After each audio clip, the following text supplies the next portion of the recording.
Hello and welcome back. Today we've got another £500 worth of £2 coins we'll be hunting through, looking for commemoratives, ones with more than face value but ideally new ones for the book.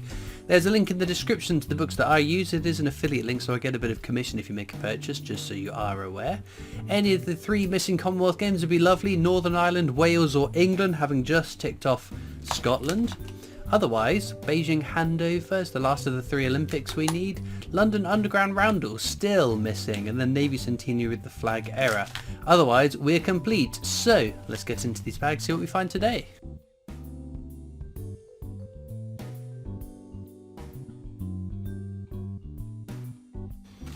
Right then, into bag number 1. I'll show you what we're after. So that's Technologies, the definitive design used up until 2015. Some are lower minted years than others, but they're not sort of desirable enough that I look out for or keep them. Our first commemorative is Charles Dickens. So fairly common coin. We have a Charles versus Charles counter. That's Charles Darwin versus Charles Dickens. Obviously, if we get a Charles III £2 coin in circulation, I guess I need to add him onto that, but I don't think there's any chance of that happening anytime soon for reasons I've mentioned time and time again, but no, we'll wait and see. But as I said, ideally ones that we're missing from the book, but we're getting to that point where the ones that are missing, except for that London Underground Roundel, I will say, which is probably the most common of the ones we're still missing, but it's nice to have an achievable coin left to go. What I always... Ooh, Brunel's portrait there, another very common commemorative coin, one of 2 Brunel £2 coins out in circulation. But no, it's what I want to avoid is, well, obviously I can't do anything specifically to avoid it, but what I don't want to be the case is to just have that the rarest coin, so that Northern Ireland Commonwealth Games left to complete the book. It's a bit like with the 50p's. You want to find a Kew Gardens before you find everything else, because it feels achievable to complete if you've already got the Kew. Right, we've got Shakespeare's Tragedies, one that's a smidge over face value. It's not the rarest, but it's not the most common of the 3 Shakespeares. Check the edge inscription. What a piece of work is a man. So I've obviously checked that one. Now I try, if I remember, to check all the 2016s throughout the hunt for their edge inscriptions, because it seems to have been a bad year for the Royal Mint and their edge inscriptions. I've found a Shakespeare Tragedies with the wrong edge inscription before, but I'll check all the coins at the end of the video for edge inscription errors, rotation errors, double dies errors, that kind of thing. The VE Day anniversary there, very, very common, but we will check for the rotation error, because again, some of the coins we'll check errors for throughout the hunt. Others, as I said, I'll just mop them all up at the end of the video and let you know if I found anything. But no, carry on. Hopefully we'll find something exciting. Not in this bag, it seems, though. Unfortunately. Should we do an edge hunt nice and early? Get that done, see if we can rustle up anything exciting. So what we're doing is just reading the inscription on the edge of the coin, because it's unique to each design. If it says standing on the shoulders of giants, we know that's Technologies definitive. But this one here, for King and Country, should be an Army Centenary, which it is. No rotation error, and of course edge inscription's right, because that's how we spotted it. Any more for any more? Standing at the shoulders. No.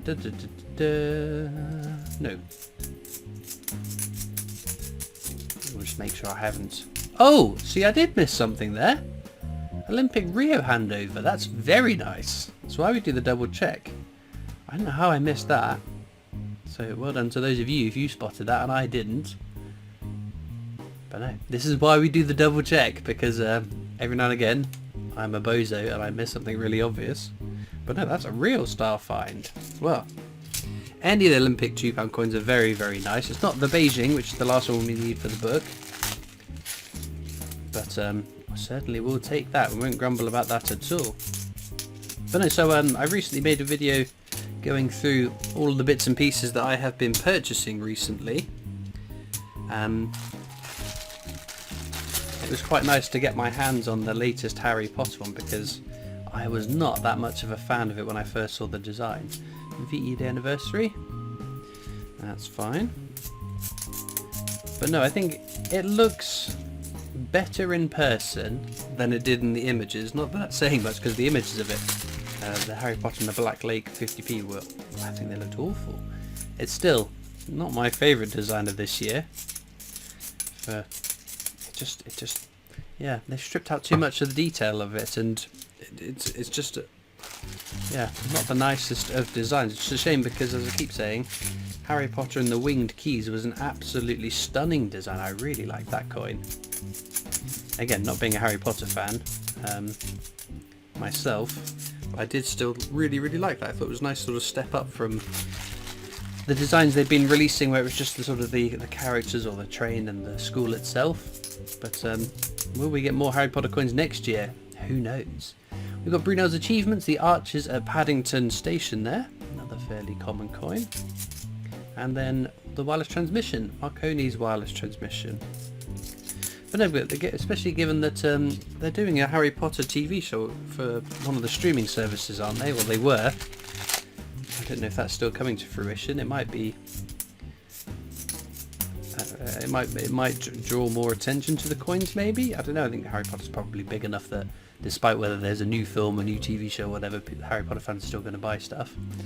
Another Army Centenary, no rotation error, King and Country. That's as it should be. But it'd be interesting to see whether they decide to do more Harry Potter, whether they just draw a line under it and carry on with something very different. It was interesting because the first four obviously felt part of the same set. They were such sort of similar-ish designs, although they were covering different themes and characters and whatever. Whereas the latest two seem to be a bit more of a departure, especially design-wise. They don't look anything like each other. But if they're going to do more, I hope they do more like they did with the Winged Keys. That's those sort of nice, intricate designs. But I don't know. I don't know enough about Harry Potter to be able to suggest things that they could commemorate with them. Right, we've got Shakespeare's comedies here, the rarer of the three. All the World's a Stage, correct edge inscription. Let's bump that one along so we can keep the two Shakespeares together. We Are a Shakespeare's History, off of finishing that Shakespeare set in one video, which is always quite nice to be able to tick all three of them off together. Ooh, that's the front. Another Army Centenary. No rotation error. King and Country. Again, as it should be. The amount of Army Centenaries that I have found is probably, as I said before, probably one of the most common coins that I find. It's not got the highest mintage of a circulating commemorative £2 coin. It's very high though, and because it's a fairly recent release, there's less time for them to have been removed from circulation for one reason or another. Got Trevithick steam locomotive there. It's very nice. Not the most common, but not the rarest of coins. But no, the amount of those Army Centenaries I found, I never found one of these errors that people have suggested are out there, whether it's an edge inscription or a rotation error. But we've got to keep looking, because that's the only way to guarantee we won't find it is if we stop looking for it. Right. Plenty of bags to go. Ooh, have a look at that. Can you spot what I'm spotting here? Excuse me a moment, got an itch on my nose. One of these looks very odd. The wrong colour almost. A second from the right. I think there might be a fake. I think I might be right. Oh, rotation error to boot as well, but no. So, what do I do with fake coins? I keep them. I've got a little collection of fake coins. I can't spend them or pay them back into the bank and be naughty. I know I could probably go back to the bank and say, oh, you gave me a fake £2 coin, I want my £2 back. But it's not worth upsetting people at my bank over just £2. And I do quite like the fake coins. I don't want a whole bag of them, but they are interesting when they do turn up. I can't tell. They've sort of plated it, and the plating's gone onto the inner part of the coin as well. Oh dear, not the most convincing fake at all. But there you go, stitched up to the tune of £2. But that's fine. I'll add it to my growing fake collection. Wireless transmission there, once again. Although it is in the back of my head, I do want to do a video going through all my fake £2 coins. I'd love to know how much I've lost out on getting the fake £2 coins just at sort of the face value over all these years of hunting through £2 coins. Brunel's portrait, have we had that one? We did, yes. But no, there are different ways to spot those fake £2 coins. That one, it was the colour of the metal was wrong, which doesn't always mean it's fake. It might have been tarnished or toned, or I don't know, has reacted to some sort of chemical or something. But definitely with that portrait was totally off. It was quite an obvious indication that was a fake coin. But there are plenty of ways to spot them, and it's different for different ones. That's why I think it'd be really nice to get all those fake coins together, and we can have a look through them and see. But no, I'm sure like some of the fakes look very similar to each other, which again would indicate to me that they've all come from the same manufacturer.